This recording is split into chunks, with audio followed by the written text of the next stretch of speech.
Welcome to Billy Ho Sports. Thank you for tuning in. Please remember to subscribe to the channel and don't forget to like and comment on the videos. I hope you enjoy the show.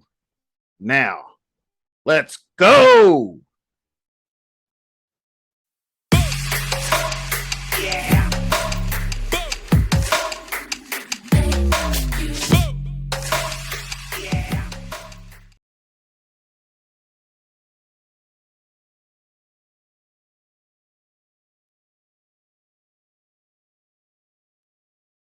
Hello, Billy Ho here once again, coming at you with Week 4 DraftKings best top tight ends. If you don't know me, I'm Billy Ho. I have a channel on YouTube called Billy Ho Sports. I would really appreciate it if you subscribe to the channel and help me out. Trying to get to 1,000 subscribers. Very difficult for a new guy like me, so all the help is much appreciated. Thanks to everybody in the Discord for all their support, the Billy Ho's Flophouse Discord. And you can jump in as long as you're not trying to sell me your services, or you will be booted. So, without further ado, we are going to kick this off. Don't forget the London game, 9:30 a.m. Eastern Standard Time. And don't forget, the first part of the strategy always is look at your team totals and see who's favored, see who's going to score. And obviously, check the weather. We got the hurricane rolling through that might affect Carolinas, might affect your Baltimores and the up further east home teams. I don't know, Philadelphia even maybe. I don't know what this storm's going to do once it, pivots out to sea and comes back around on the coast, Atlantic coast. So we're going to look at some tight ends.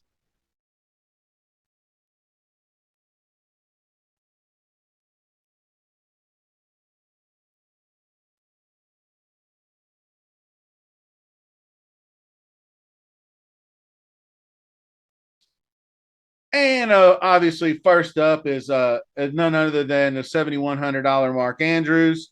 Your big question of the week would obviously be, am I going to pay up for him or not? Well, I'll tell you what, I'll sell you on paying up for him because I don't think that's a bad price. Bunch of targets in the yards, and then he'll score a touchdown. I mean, that's just in my opinion. I mean, Pittman Jr., he's just as much upside as Pittman Jr. They look about the same to me. I think, Pittman's probably got wide receivers are faster and they're going to break more.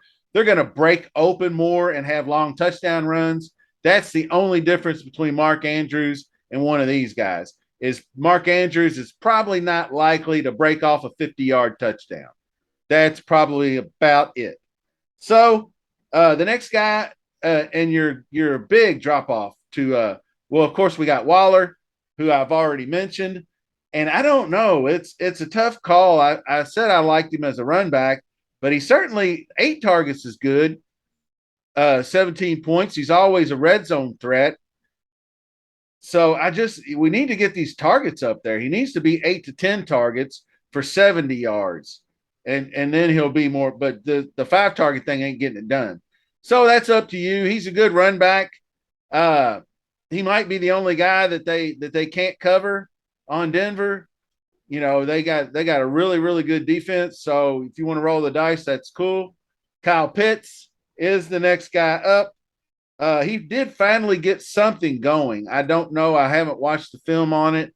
I want to say they used him in a better capacity, or he was just Seattle's just that bad all the way around. And even though they had cornerbacks on him, they still couldn't cover him. So 8 for 87, 5 for 87, not bad. But he hasn't found the end zone yet. And sooner or later, this guy is scoring a touchdown. But if you were stacking in that game, Drake London is definitely number 1. Kyle Pitts is second on the team in targets. So he's right behind Drake London, but he's not getting the red zone work. Zach Ertz is a good, safe cash play. He's going to get 8 to 10 targets for probably 50 yards, and he might get in the end zone, but he won't kill you. Goddard in a similar fashion, I think. He is, but I think he's got a little bit more touchdown equity than Ertz because Philadelphia is just more efficient offensively in the red zone. But he needs to get a couple more targets. And with the emergence of Devontae Smith the last couple of weeks, he has been knocked down a rung on the pecking order, but he's still third. So he's in there. And he's got a good floor, 9, 13, and 11. I mean, he won't kill you either. So Pat Freiermuth at 4,200, he's seeing plenty of targets. I don't know how trustworthy he can be, but he's got a pretty safe floor as well, kind of similar to the two guys above him. So if you want to save a couple $100, you might as well play Freiermuth. And then Hawkinson is a question mark. He's got a foot injury. He missed practice today. But if he's in and say ASB is out, and that's Amon-Ra St. Brown, then he definitely becomes more into it. But he's got that touchdown upside, but he is just kind of a 3 to 4 catch guy, and he doesn't get a lot of yards. So I may take a wait and see approach on him to see who's in and who's out in that Seattle game. Obviously, Seattle's not that great against tight ends. Gerald Everett's still seeing targets. Dalton Schultz is questionable. I don't know if he's back this week. Dawson Knox also questionable. Keep an eye on him. He's got foot problems, but I don't know if he's out. Then it bumps up the other pass catchers and downgrades the running game. Njoku, interesting guy. If they decided to do this with him every week, he's a smash. And he might have one more good week in him. I don't know. But whenever you see 9 for 89 and a touchdown out of Njoku, everybody just piles on a $3,700 Njoku, and then he's 1 for 7 yards in the next game. So I don't know. I can't be sold on that. That might be fool's gold and chasing points. Conklin, I'll pass on because Zach Wilson is back. Big Bob Tonyan, he's just not, I don't know. He's 7.6 for, that's pretty good, actually. I didn't realize he got that many targets, but he's not a high yardage guy either. He's going to catch, and he is a red zone dude. So, but with Lazard back and Dobbs coming on, I probably pass on that. I'm always interested in Logan Thomas, and we got a discount because he had one bad game because the entire team had a bad game. But I still think he can get, 4 for 50 and a touchdown. So he might be worth a sprinkle, especially in Washington stacks. I didn't mention that in the previous video, but they do get Michael Gallup back. So interesting there. Albert O, if you wanted to toss him in, but he just doesn't seem to be getting it. Maybe he doesn't understand the offense.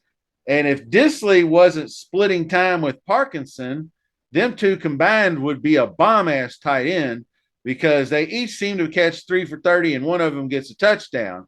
So you'd have 6 for 60 and a touchdown between the two guys. So it's kind of hard to go with either one there.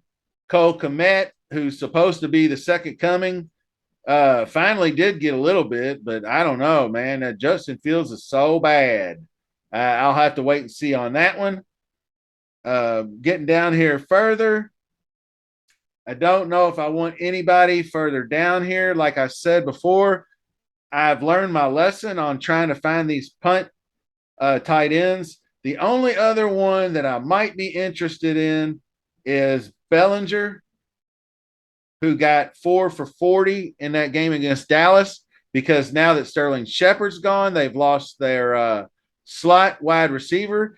If Wan'Dale's not back, Wan'Dale Robinson, they'll have nobody. They'll put Richie James in the slot, and then you've got Richie James and that Sills character, and I don't know what's Kadarius Toney's deal, and Kenny Golladay is just a corpse.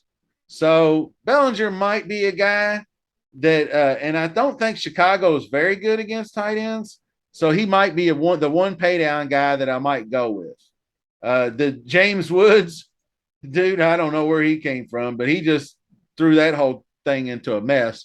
But we're not going to get into anybody down here. I'm going to go ahead and call it.